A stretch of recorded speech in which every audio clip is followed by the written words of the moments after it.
Well, thank you, Andrea, and I want to thank you and all the volunteers and the workers at NIRH for just never giving up the fight. You have been sounding the alarm literally for years, and people never dreamed that this day would come, but thank God we've had you on the front lines. And so I look forward to continuing strengthening our partnership even going forward. And I also want to acknowledge some of the other participants here today to address this urgent issue, and that is the co-chairs of the Legislative Pro-Choice Caucus, our great friend, Senator Liz Kruger, as well as assigned member Karina's Reyes. And I want to thank them for being on the forefront of this battle as well as Michelle Casey, someone I've known a long time, who's the CEO of Planned Parenthood of Central and Western New York, as well as I want to thank Attorney General Tish James and our legislative sponsors of other ideas that are so important as we work together to ensure that we have the rights enshrined here in our state, but also provide access to abortion. Like millions of Americans, I was horrified by that draft Supreme Court decision that came out last week. Just absolutely unconscionable to fathom what the majority of the Supreme Court is willing to do to something we have taken for granted and relied upon for half a century. And for the sake of women across this country, I hope that that is not the final decision, but I'm going to have to proceed on the assumption that it is going to be.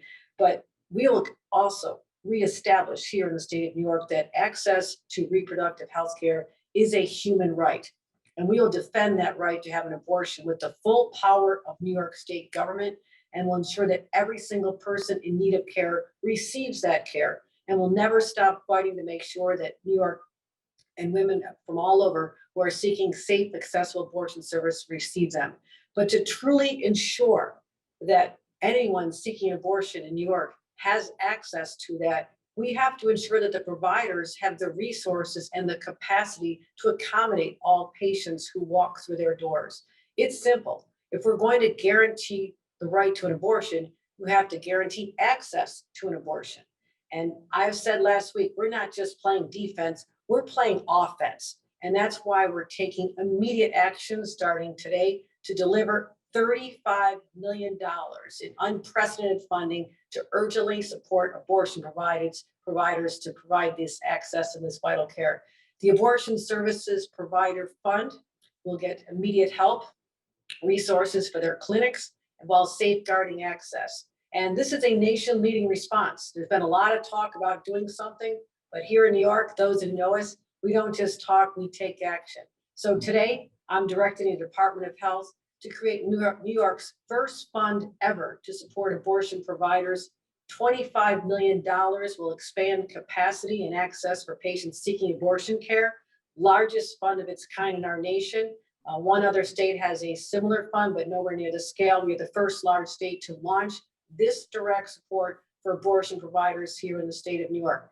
But in addition to this direct support to the providers to make sure that they can be prepared for what will be an influx of patients, we also have to make sure that these facilities are safe, that the workers who go there, the clinical staff, the healthcare providers, the doctors, as well as the patients, know that they are safe when they walk down the street and enter the doors, because we are in a very different time right now. So we are announcing $10 million in security grants for reproductive health care centers.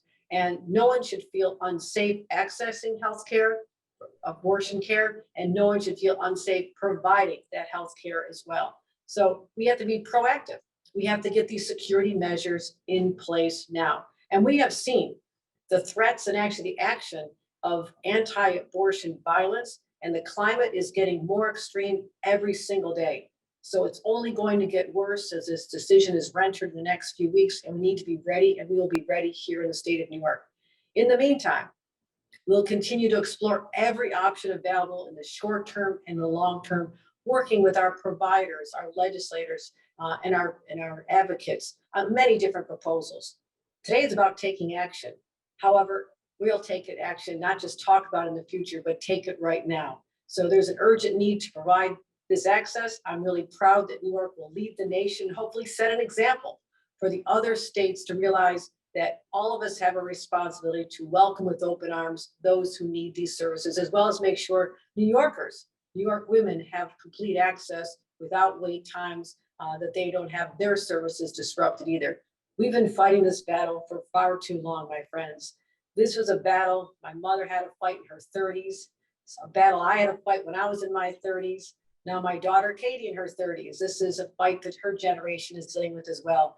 But I sure as heck want to make sure that we don't have this battle still lingering when my brand new granddaughter Sophia is in her 30s. So we are laying down the marker today. We are saying that we refuse to go backwards. We have fought too long and hard for this access and for these rights. And New York has always led the way when it comes to enshrining these kind of rights. When you think about the women, it's the courageous women at Seneca Falls, all those who demanded autonomy over their bodies and the right to not be held as property of a husband. We like to think we've come a long way, but I feel we're going backwards and not forward in this country. That is why we are called upon as New York women. New York women have to continue to lead this fight with our male allies and throw down the gauntlet and say, no more, we're not going backwards. We know that here in the state of New York, we had access to abortion rights 3 years before Roe v. Wade. And we saw a huge influx of people come here at that time. Now we have to be ready. And I'll tell you, this is deeply personal. As the first female governor of the state of New York, this is a fight I am willing to take on. We'll roll up our sleeves and let people know where our values are. We're not backing down and will not stand idly by when rights of women across the entire nation are destroyed. So I am proud that we are able to be continuing these battles. In 2019, we took the major step of ensuring that our state law has codified the rights within Roe v. Wade. I was proud to preside over the Senate at that time. It was a huge, huge point of pride for all of us in 2019. And earlier this past month, we made sure that our budget reflected those same values and said that insurance companies must cover abortion services as well. So we're going to keep examining our regulations, make sure that our laws are being enforced. We also are calling on social media companies to fight misinformation. We did that last fall when I stood with Senator Gillibrand in Central Park, saying that these platforms have to make sure that the lies stop. We see how lies like the big lie can perpetrate and be penetrated through society. We have to stop the lies about abortion access and what that's all about. And we're calling on the federal government at a time when we have Democrats in charge to not just codify Roe v. Wade themselves nationally, but also repeal the Hyde Amendment so support can go to women all across this nation to receive something that we consider a basic human right. So today is not our first countermeasure in the fight being waged against denying abortion access. We'll keep playing offense. It's where I'm most comfortable on the playing field, being aggressive on these issues, and we'll do whatever it takes to defend the rights of not just New York women, but women all across this nation. New York will be there.